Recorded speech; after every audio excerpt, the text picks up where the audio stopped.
واو maanta nin raga culus ah magacaaga عبد الغفار ii waran saatahay maxaa gadaa ما شاء الله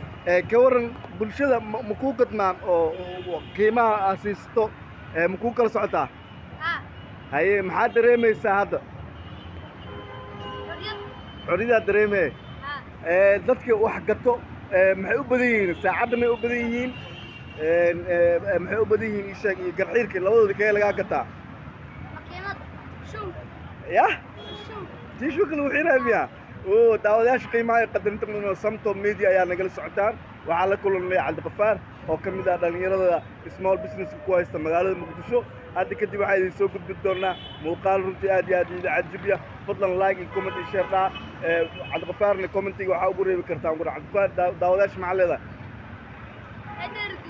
يا؟ هاي درجة. والكاس وادية.